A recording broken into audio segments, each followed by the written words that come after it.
Hello there, sleepy soul. Settle in.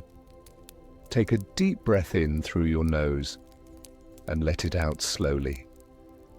Tonight, we're going somewhere very old, very magical, and very quiet. Long before the names Harry, Hermione, and Ron were whispered, through the corridors of Hogwarts there was another set of footsteps echoing softly against its stone floors.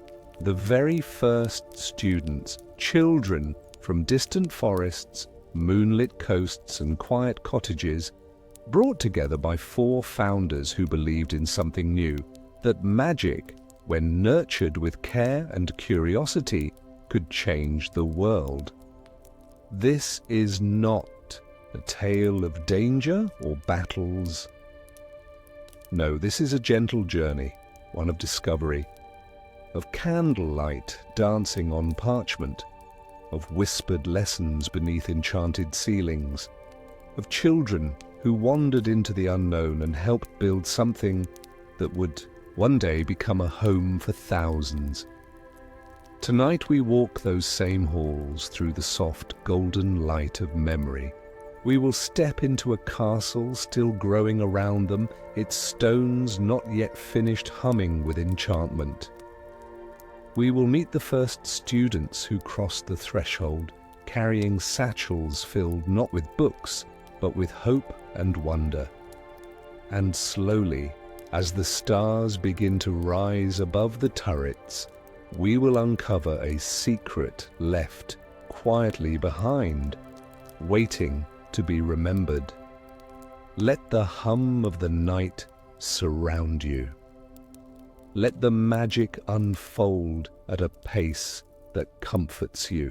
And if your eyes grow heavy, know that the story will hold you gently until sleep takes you completely. If you enjoy stories like this, calm, magical, and full of wonder, feel free to like the tale, subscribe for more peaceful journeys through the wizarding world, and tap the bell icon so you're always invited back when the next story begins. But for now, let's close our eyes together for a moment. Imagine the soft rustle of old tree, a path lit with floating lanterns, and the quietest of carriages pulling up before castle gates that shimmer under the stars. Hogwarts awaits not as it is today, but as it once was. Let us return to where it all began, to when the stones were young, and the castle was waiting for its very first students.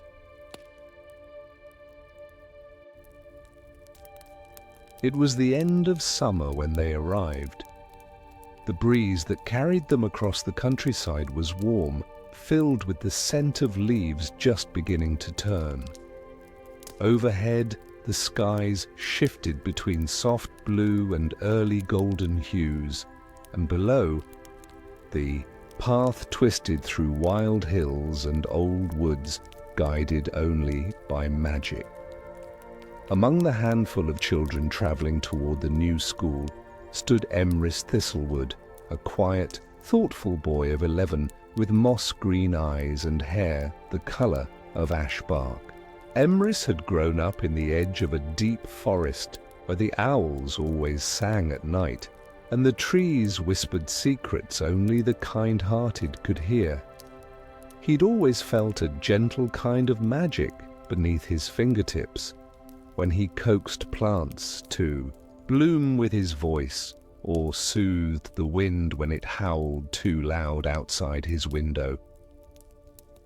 His parents were herbalists, magical folk who had lived in peace away from bustling wizard towns. They had spoken of Hogwarts in hushed, reverent tones, though even they didn't know what it would truly be like.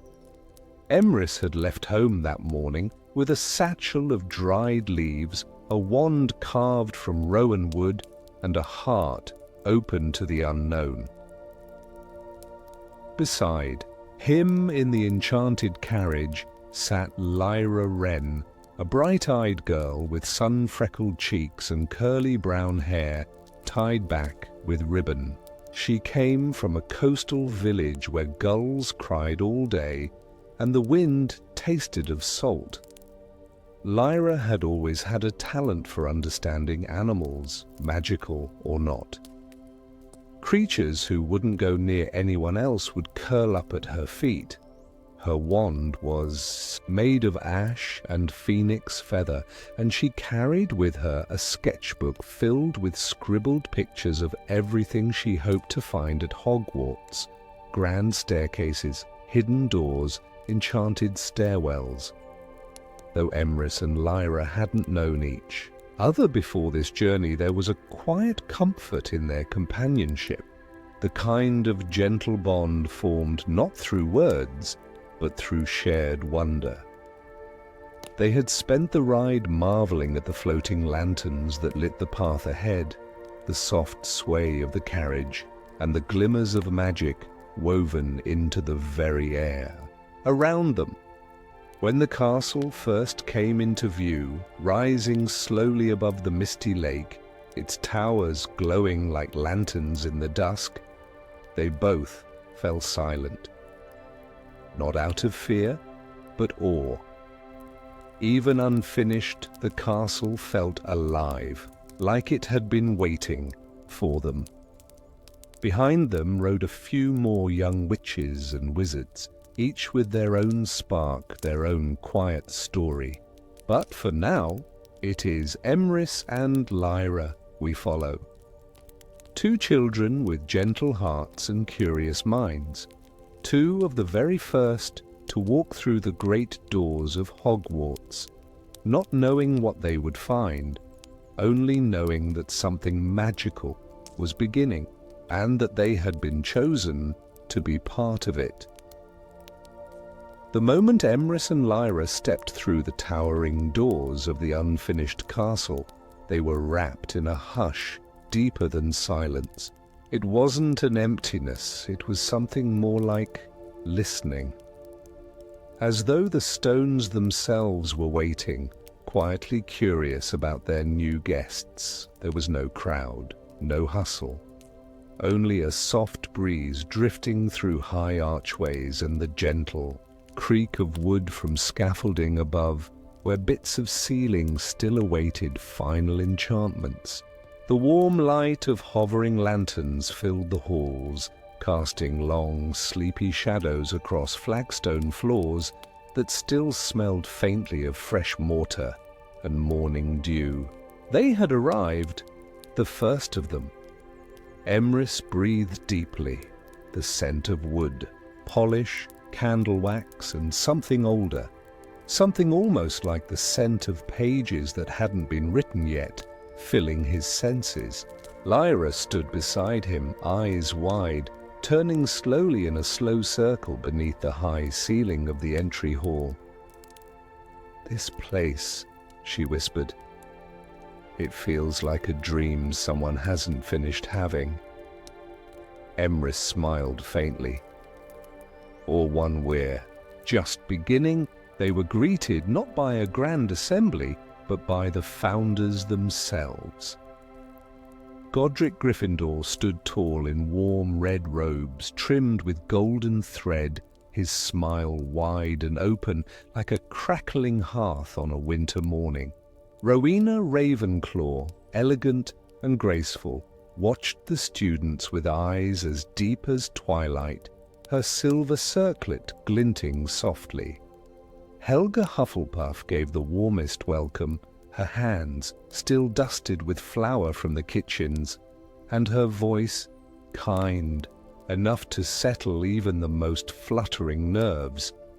And Salazar Slytherin, dark and sharp-eyed, said little, but gave a respectful nod to each child, as though he were memorizing the moment. "You are the first," Helga had said gently, ushering them into a smaller hall lit by floating candles. "And this school will remember you for as long as it stands." Each child had been assigned a dormitory space, smaller than what the future would hold, with fewer beds, no enchanted ceilings, and little formality. But it was cozy, safe. The stone walls were warm to the touch, and their trunks were already waiting by the foot of each bed. Emrys shared a room with 3 other boys.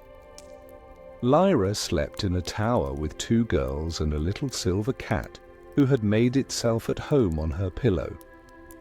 That first night, as they tucked themselves into unfamiliar blankets, Lyra stayed awake a while, longer, watching the flickering torchlight cast gentle shadows against the wall. Her hand rested lightly on her sketchbook, and it was there that she first noticed something strange. A page had been turned. She could have sworn she had left it closed, yet when she lifted it, she saw a fresh page, not blank, but covered in light markings as though someone had begun a drawing and then stopped. The lines were curved, spiraled, and shimmering just faintly in the lantern light. They pulsed once. She sat up straighter, the quilt falling softly into her lap. The lines were moving, not like ink might bleed through water. No, they were dancing very slowly, as though shifting through time, revealing more and more of themselves with each breath. She leaned closer, and the shape began to emerge, a doorway, a round, arched doorway she had never seen before. But it was in the castle. Of that she was certain. She turned her head slightly, half expecting someone to be watching, but the room was quiet. The silver cat slept soundly, curled like a comma in a story, not yet finished. She gently slipped from her bed and tiptoed to the window. The moon hung low and full outside, washing the courtyard in soft silver light. She tucked the sketchbook beneath her arm and moved quietly through the corridors, her footsteps muffled by worn stone and silence as she descended a staircase that twisted gently downward, one that hadn't been part of the welcome tour. She felt the temperature shift slightly. Not colder, just older. The air smelled of damp earth and faded parchment. She paused before a curved archway. No door, just darkness. And then her sketchbook pulsed. When she opened it again, the drawing on the page was glowing faintly, and it matched the doorway before her, line for line. She stepped inside. What she found was not frightening, not grand. It was a small chamber, round, with smooth walls and a floor of soft stone. In the center of the room sat a pedestal. Upon it, a single feather floated mid-air, spinning slowly, untouched by breeze or hand. And beneath it, a small plaque that read, "For the ones who listen before they speak." Lyra stepped closer, her breath slow and careful. The feather turned once, twice, and then began to glow. Soft silver light filled the room, and shadows disappeared gently into the walls. And then she saw them, images not with her eyes, but in her mind, children, others. More students yet to come, hundreds of them, laughing in common rooms, learning spells, forming friendships, facing fears, growing in these same halls. Some she recognized from stories her grandmother had told her, some she didn't. And yet she felt connected to all of them. A thread, a legacy. She wasn't scared, she felt held. The feather pulsed again, and then with a soft shimmer returned to stillness. Lyra stepped back. The vision faded, leaving only the soft hum of the stone. She didn't take the feather. She didn't speak. She only bowed her head just a little and turned to go. As she stepped into the corridor again, the sketchbook glowed once more, and this time words appeared beneath the drawing. Some magic is quieter than spells. It waits for those who remember to wonder. She smiled softly, held the book to her chest, and began the gentle climb back to her room. What she didn't see, what no one saw, was the way the feather shimmered once more after she left, as if the castle too was smiling. The days that followed Lyra's discovery passed gently, like leaves drifting on a slow-moving stream. The small group of first students settled into a rhythm, waking to the soft chime of enchanted bells, attending lessons in candlelit chambers, and sharing warm meals in a temporary dining hall, where enchanted wooden beams floated overhead, still awaiting final spells. But all the while, the castle seemed to be watching. Not in a menacing way, no. It felt more like the kind of watchfulness a forest offers its creatures. Quiet, curious, caring, as though it was learning them as much as they were learning it. Lyra had shared the story of the hidden chamber and the floating feather with Emrys. The next morning, she had drawn it all: the spiral stairs, the glowing doorway, and the soft silver feather. He'd listened without a hint of doubt, nodding slowly as she spoke. "I think it was a memory," she said softly, turning the page to show the feather's likeness.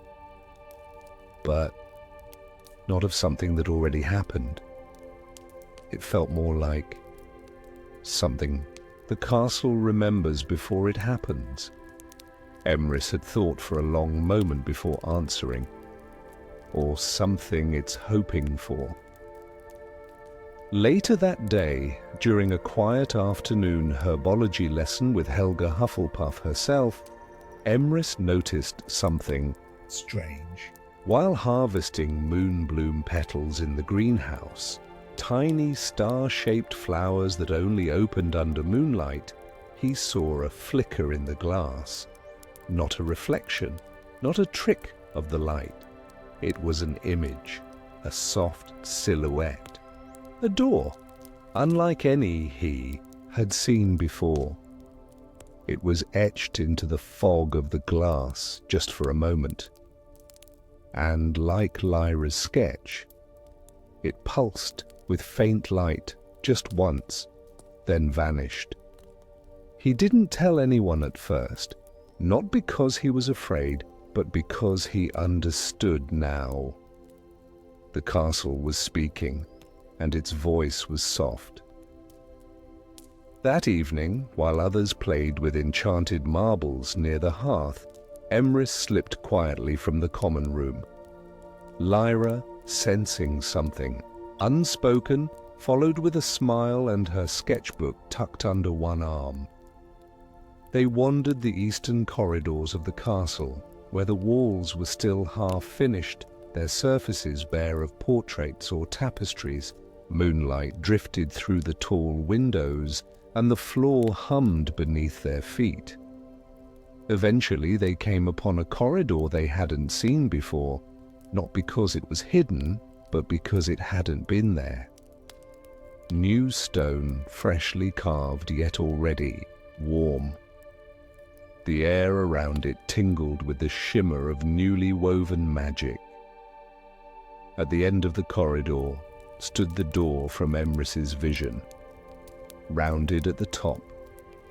No handle, no keyhole, only a single carving in the center of the wood, a blooming fern. Curled in a spiral as they stepped closer, the temperature shifted, not cold, but cooler, like stepping into a deep cave filled with moss and ancient air. Lyra lifted her hand and touched the spiral. The door melted away like mist. What lay beyond took their breath. A domed room of stone and glass filled with softly glowing plants. Vines that climbed without walls, luminous flowers that pulsed like slow heartbeats, and water that flowed upward in twisting ribbons before falling gently back into a silver pool at the center. It was a secret greenhouse, hidden deep within the castle. Walls, but more than that. It was alive. The room responded to them. As they stepped inside, a path of petals bloomed beneath their feet, forming a spiral toward the central pool. And above them, stars began to appear, not painted or enchanted, but real, shining through a ceiling that opened to a sky they could not see outside. It was as if the room had pulled the very night into itself, wrapping them in its memory. Emrys moved slowly through the greenery, fingertips brushing against glowing leaves, each one humming faintly in response. "It's like the castle has a garden inside its heart," he whispered. Lyra stood by the pool, watching the silver water swirl. Within its reflection, she saw something unexpected. Not herself, but students, dozens, hundreds, children in robes of different colors, their laughter echoing like wind chimes. Some held books, others broomsticks, some cried, some danced. And then she saw herself. Older, sitting beneath a tree on the castle grounds, a child beside her asking a question she couldn't yet hear. The image rippled, then faded. She turned to Emrys, her voice soft and certain. "This place doesn't just grow plants, it grows memory." He joined her by the pool, kneeling beside the water. "It's showing us who we might become, who others will become." A pause. Then, beneath the water, new shapes formed. A seed, a sapling, a tree, and finally, a door. Doorway of stone entwined with ivy, carved with the initials R.R. Rowena Ravenclaw. Lyra gasped gently. "It's connected. The founders, they planted more than magic here."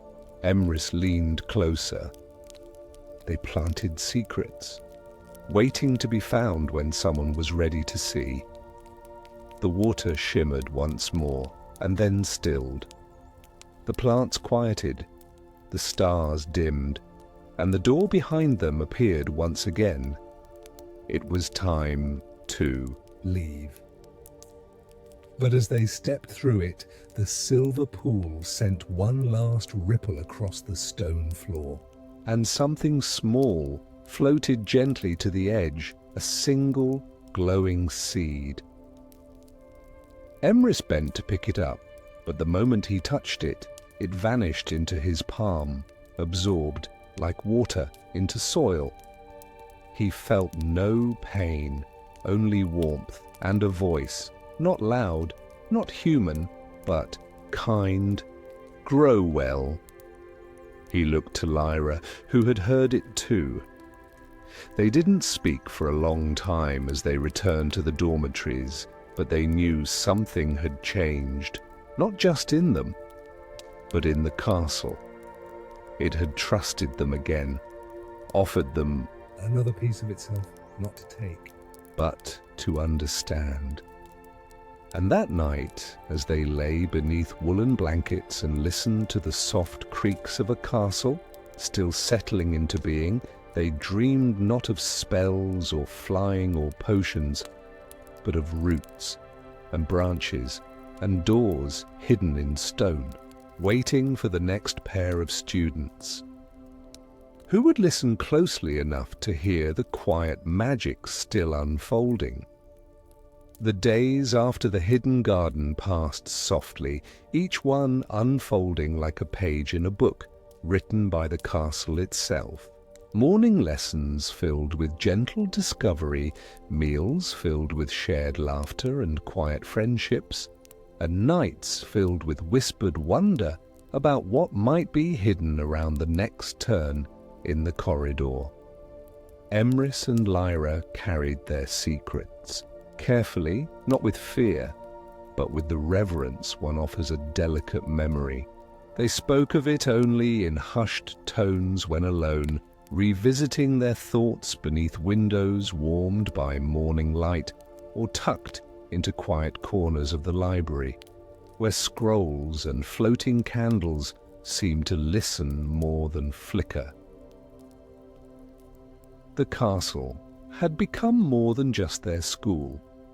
It was alive in the way an old tree is alive, deep-rooted, patient, and wise. One afternoon, when classes had ended and the castle was particularly quiet, Lyra and Emrys found themselves drawn toward a different part of the grounds. The rain had fallen gently all morning, and the air still smelled of damp stone and blooming moss. The low-hanging clouds pressed softly against the hills, and from the high towers, wisps of mist wandered through the air like daydreams with nowhere else to go. Have you noticed, Lyra said, as they walked beneath a long stone archway lined with lanterns, that the castle only shows something new when we aren't looking for it? Emrys nodded slowly. It's like trying too hard scares it away. But when we're quiet, when we're still, it answers. They continued walking, their boots barely tapping against the damp stone. The lanterns flickered softly, not with fire, but with a cool bluish glow that deepened the shadows around them. And that was when they saw it. A door, tall and slender, was just barely visible at the far end of the passage. But unlike the others they'd seen before, this one wasn't fully formed. Its edges flickered, half translucent. Its frame seemed to ripple in and out of focus, as though it was remembering how to be real. Lyra tilted her head. Do you see it? Emrys blinked. I think it sees us too. They approached slowly. As they neared, the door sharpened, as if recognizing them. Its shape became more defined, and the faintest carving began to emerge upon it, a spiral of ink and feather encircled by a ring of tiny stars.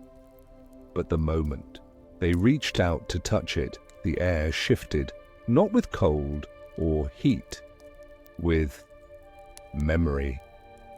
The space around them darkened slightly, but not with shadow. Instead, it filled with soft, ghost-like flickers, moments hovering like mist, students laughing, someone reading a letter by candlelight, a child tracing their fingers along the stone. It was as if the castle had opened its mind and let thoughts spill gently into the corridor. Emrys took a slow breath. This place isn't hiding secrets, it's sharing them. Lyra stepped closer to one of the memory flickers. It shimmered at her touch and played softly, silently, showing a girl sitting alone in a now familiar courtyard, holding something glowing in her hands. A feather. The same feather Lyra had seen in the chamber days ago. She saw it too, Lyra whispered. Emrys pointed to another flicker, this one showing a young boy kneeling beside the silver pool, the floating seed drifting toward him. These aren't our memories, he murmured, but they're like echoes of ones yet to come. He turned toward her, his voice more certain now. Lyra, I don't think we were the first to find these places, but we might be the first to remember them. The door ahead pulsed once. Inviting, still soft. Still uncertain, as if waiting. Together they placed their hands on the carved spiral. The door didn't open with a groan or glow. It simply became. One moment it was a ripple of potential. The next it was real. Wooden, warm, familiar. It swung inward and they stepped into a space unlike any other they had seen. It was small, it was quiet, and it was filled with shelves, not bookshelves, not scrolls, memory shelves, tiny compartments, hundreds of them, each holding something small, a dried flower, a strip of cloth, a pebble, a lock of hair tied with ribbon, a feather. Items so simple, so ordinary, and yet each one shimmered faintly, wrapped in a soft glow that pulsed like a heartbeat. Lyra approached one and reached out gently. Her fingers brushed the edge of a small stone, worn smooth with age. Instantly, a vision rose in the air above. It, a memory, a student sitting by the lake, skipping that very stone across the water while whispering to it like a friend. Then the stone returned to stillness. Emrys approached a shelf holding an old button. When he touched it, a boy appeared, in the memory, dancing alone in the great hall, twirling in circles while his cloak flapped around him, a quiet celebration, a stolen moment of joy. They stood in silence, moving from shelf to shelf, watching as fragments of feeling, joy, sorrow, fear, laughter, played out in soft, silent ripples. Eventually, they came to a shelf with nothing on. It just an empty space. No glow. No memory. Yet as they stood before it, the space shimmered faintly. Lyra reached into her pocket and pulled out the drawing she had made of the silver pool. The paper was folded and slightly worn at the edges. The pencil lines faded, but the feeling in it remained strong. She placed it gently on the shelf. It glowed, softly, warmly. The drawing hovered for a moment, then settled. A memory formed above. It, their memory. Two students standing beside the pool, looking into the water, a silver seed floating toward them, and a voice whispering, "Grow well." Emrys placed something next to it, a single dried petal from the glowing plant he had tucked into his journal pages days before.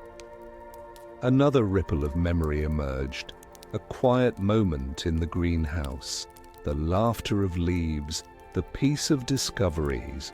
The shelf settled into its glow, the room around them responded, the shelves shimmered.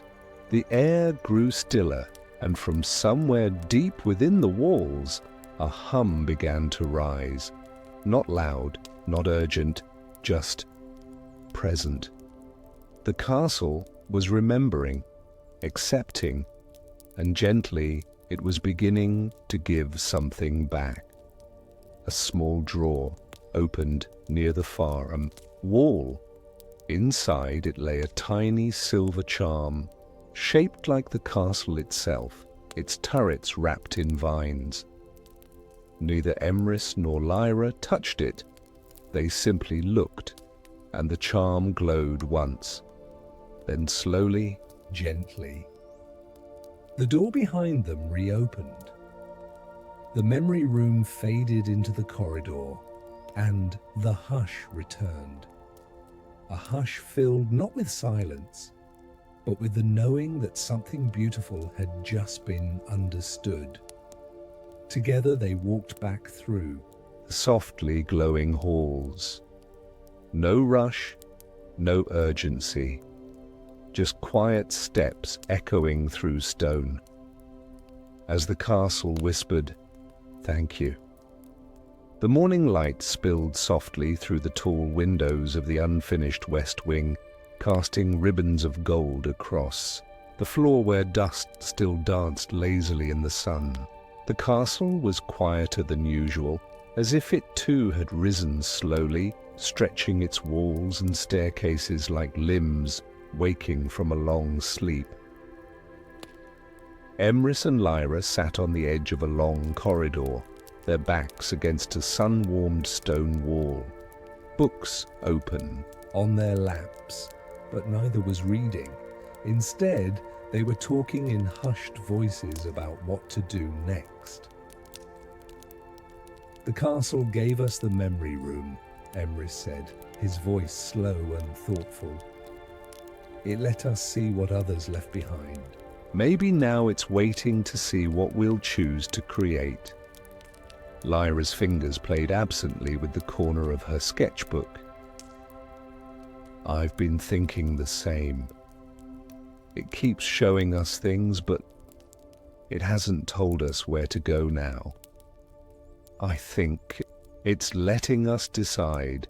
There was no map, no sign, no guiding wisp, just quiet halls and a gentle invitation to explore. So they rose, gathered their things, and began to walk. This time there was no whisper of magic at their heels, no door pulsing with light. But the castle didn't need to reveal itself all at once. Sometimes it simply opened space for stillness, for wandering. And in those quiet stretches of time, it was Emrys and Lyra who chose what to uncover. They found themselves drawn to a part of the castle they'd only seen in passing, a spiral staircase leading to an airy tower still under gentle construction. The walls were smooth stone, but the windows had yet to be enchanted. Cool air drifted in, bringing with it the scent of rain from a distant valley. The tower room held only one item, a round table in the center, carved from pale wood, with 4 chairs placed evenly around it. The table had no instructions, no magical glow, but etched into its surface, so faint it could only be seen in certain light, was a single word: listen. Lyra ran her hand across the grain. "Do you think it's for speaking, like sharing thoughts?" Emrys shook his head gently. "No, I think it's for listening to one another, like the founders hoped we would." So they sat, not to cast spells, not to solve puzzles, just to share. Lyra spoke first. She told Emrys about the day she first felt magic, sitting on the cliffs by the sea, humming softly to a hurt seabird whose wing began to heal under her touch. She talked about her fears, of not belonging, of not knowing what kind of witch she would become. Emrys listened, hands folded, eyes soft. Then he shared his story, the way his father had shown him how to speak to trees, not with words, but with patience, the way he'd always felt drawn to the quiet places where magic hummed beneath moss and root. They listened, really listened, and in that quiet tower, without spells or charms, the table glowed faintly beneath their fingertips. No flash, no sound, just warmth. When they rose, they found that a new carving had appeared on the edge of the table, an outline of 2 figures sitting across from one another, hands open, light passing between them. Their memory had joined the wood. The castle had accepted their choice as they descended the staircase again. Something had shifted, not in the walls, but within them. They didn't need signs anymore. They understood now. The castle offered paths, but it was their hearts. That shaped the way. They spent the rest of the day in quiet exploration, not chasing secrets, but building them. In the old storage cellar, they found shelves of unused parchment and quills, and started a journal they tucked into a nook for future students. Its first page read, "To those who wander gently, these are our steps left for you." In the unfinished library chamber, Lyra left a sketch of the memory room inside a book of magical theory. On the last page, she had written in careful, looping script, "Magic does not always live in power. Sometimes it lives in remembering." And in the courtyard, beneath the moonbloom tree, Emrys planted the silver seed the castle had once given him. He said no words, just pressed it into the soil with care, then whispered softly to the wind. When he and Lyra returned later that night, a single silvery sprout had risen where the seed had been. No teacher had guided them, no spellbook had instructed them, but they had learned, and they had chosen to give back. That evening, as the other students chatted by the fire or yawned into their cocoa, Lyra sat on her bed with her sketchbook and began to draw something new.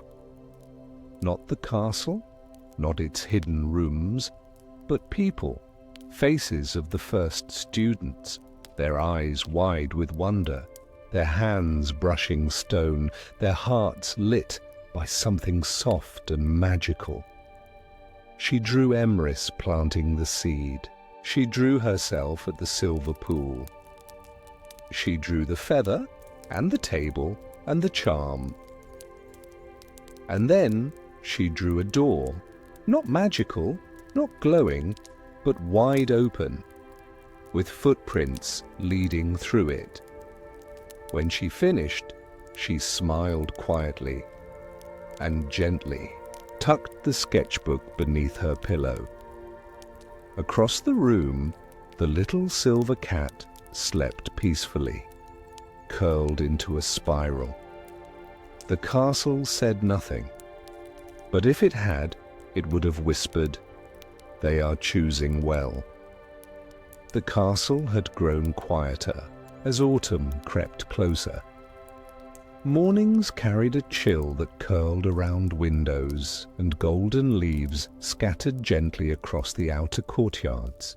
Within the castle walls, lantern light became softer, and the scent of beeswax, parchment, and roasted chestnuts lingered longer in the halls. For Lyra and Emrys, this change in the air brought a sense of closeness, like something old and patient was drawing near, preparing to reveal itself. And one evening, just as the last rays of sun kissed the hills, it did. They were in the great hall, which had not yet become the grand, starry-ceilinged chamber it would one day be. The roof was enchanted only part way, showing real sky at its center and beams still lined with soft scaffolding above the edges. There were no long house tables, no banners overhead, just smaller round tables scattered about, lit with floating candles. Emrys sat sketching a diagram of the memory room's architecture on a scrap of parchment, while Lyra folded a paper charm she planned to enchant later. That's when it happened. Flicker.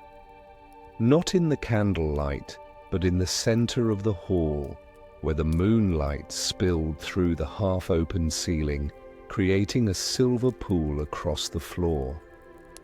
The air shimmered gently, and then a figure appeared. Not quite a person. Not quite a ghost. More like a memory given form. It was a young girl, no older than themselves. She stood barefoot, wearing robes stitched with patterns neither of them recognized. Simple symbols of vines, stars, and flowing rivers. Her face was calm, her hair braided down, her back and her presence felt warm, not eerie. The air around her hummed with gentle magic. Emrys stood slowly, but didn't speak. Lyra's voice was barely above a whisper. She's one of the first. The girl looked at them, eyes kind and full of light. And then she raised her hand, not to wave, not to beckon, but to point toward the far wall. As her arm moved, the stone behind her softened like mist, revealing a door, one neither of them had seen before, though they had passed that wall many times. The girl nodded once, slowly, and then she vanished, like morning fog touched by sun. They crossed the hall in silence. The door was real now, stone, arched, with ivy carved into its frame, and a single rune at its center, a spiral made of leaves. Emrys touched the center, gently. The door opened inward without a sound. Inside was a circular room lined with stone benches and a central platform, a dais carved from marble veined with silver and green. Above it floated something extraordinary, a glowing book, not resting on the pedestal, but hovering just above it, pages slowly turning, though no hand touched them. Lyra stepped closer. "It's not a spell book," she whispered. "It's a memory book." Emrys joined her, eyes wide. "It's recording everything, not with ink, but with magic. Everything that happens here, it's being remembered."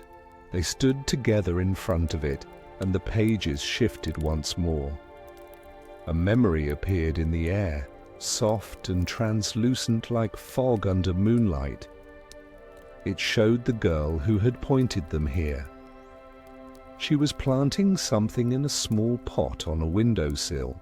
Her hands glowed faintly, and from the soil rose a glowing fern. She smiled, then turned, looking right into the memory itself, and whispered, "One day, someone will find this again." The memory faded. Another took its place. This time it was a memory of Emrys from just days before, sitting under the moonbloom tree, placing the silver seed into the earth with quiet care. Then Lyra, drawing the open door with the footprints. Then the two of them, sitting at the table in the tower, sharing stories with no spells, no wands. Just truth. The pages stilled, and words appeared in gold across the open parchment. To those who begin what has no end. Lyra felt her heart swell, not with pride, but with peace. "The book, it's alive with the castle," she said. "It's not just collecting memories, it's choosing which ones to keep, which ones guide." Emrys gently reached forward and placed his hand on the base of the dais. The room responded, not with brightness or sound, but with stillness. A deep, magical stillness that sank into the stone and stretched through the walls. And from that stillness came a single sentence, not spoken, not written. "You are the beginning." Not because they were the first students ever, but because they had chosen to walk softly, to listen, to plant something that would grow long after they were gone. The book turned one final page, and on it they saw a space, blank, but glowing, waiting. Lyra reached for her sketchbook. Emrys reached for his journal.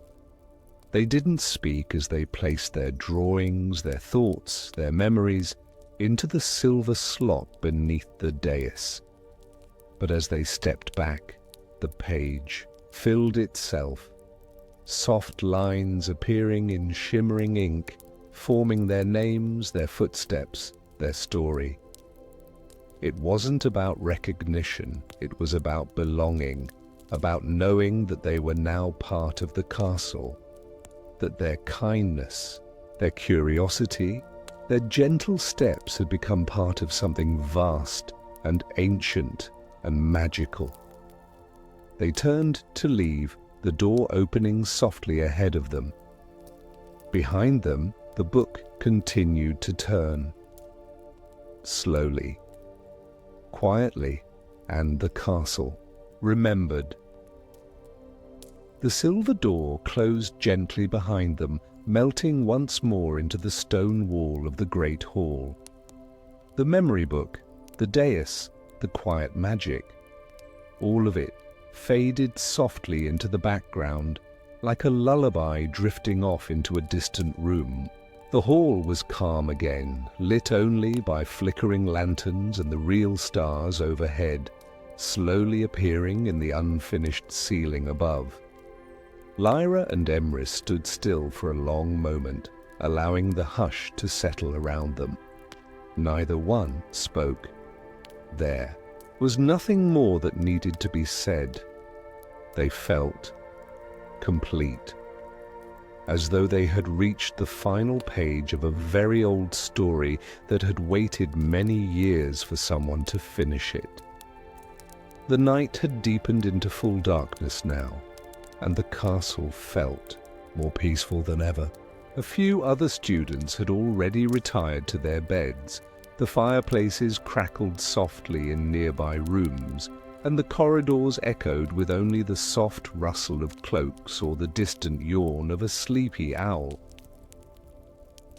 Emrys and Lyra walked slowly back toward their dormitories, their footsteps quiet against the stone.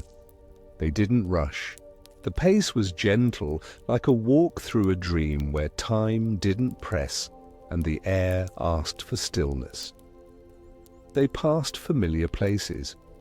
The greenhouse window glowing softly in the distance, the base of the tower where they had once sat and shared stories, and even the moonbloom tree, its silvery leaves now gently swaying in the soft breeze that wound its way through the courtyard. As they moved, they each carried a warm knowing deep inside that they had not just learned magic here, but something softer, something older. They had learned that listening was a kind of spell, that quiet wonder could unlock doors no key ever could, that kindness, when planted with care, would grow into something that even time could not erase. At the stairwell that would lead them to their separate dormitories, they paused. Lyra looked at Emrys with a sleepy smile. "Do you think the castle ever rests?" He chuckled softly, brushing a hand through his hair. "Maybe, or maybe it just dreams while we sleep." She liked that. The idea of the castle dreaming. "Good night, Emrys," she said gently. "Good night, Lyra." They parted with the calm of close friends who knew they would always find one another again. No need for promises, just presence. And as Lyra climbed the spiral stairs, the corridor dimming gently behind her, she imagined the castle wrapping its long stone arms around the memories of the day, folding them softly into its foundations. Emrys, too, walked slowly, his fingertips trailing along the wall, feeling the quiet thrum of the castle's living magic beneath the surface. He didn't need light to find his way. The path was known to him now, not by sight, but by something deeper, by heart, by listening, by choosing softly. And in that moment, as the castle settled into its night, as the stars above whispered their ancient lullabies to the turrets and towers, Hogwarts felt less like a school and more like a story that was still being written, line by gentle line. And somewhere within its pages, in ink made not of words but of wonder, Emrys and Lyra's names now quietly glowed, not for glory, not for fame, but simply because they had walked gently and the castle had noticed. And now, dear listener, as the lanterns flicker low and the final pages of this gentle tale come to a close, let yourself settle into stillness. The story of Emrys and Lyra has drifted softly to its end, not with fanfare or fireworks, but with quiet footsteps fading into sleepy corridors and warm dreams shared between ancient stones.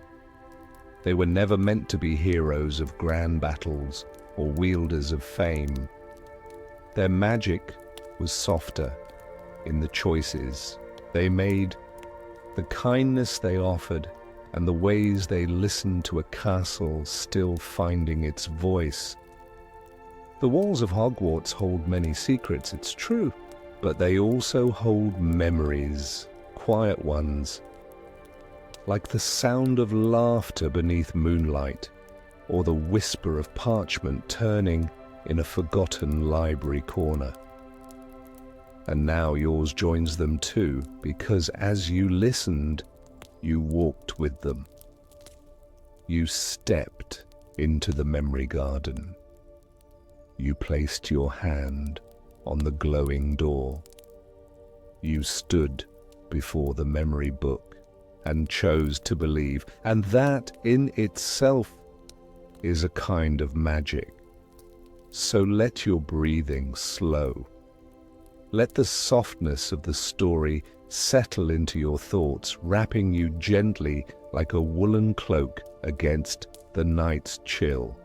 You are safe here, where stars keep watch above turrets and stone walls remember every kindness. Perhaps as you drift towards sleep, you'll hear the quiet sigh of the castle settling into its dreams, or the echo of Emrys and Lyra's laughter on the wind. Or maybe you'll feel something even deeper, the calm knowing that stories never really end. They simply find quiet corners to rest until they're ready to be told again. So rest, now gentle dreamer. You've walked far tonight, and the castle remembers you too. Good night, and may your dreams carry you through enchanted corridors, starlit towers, and soft places where magic lives in silence, where wonder never fades, and where the very first footsteps still echo ever so gently through time.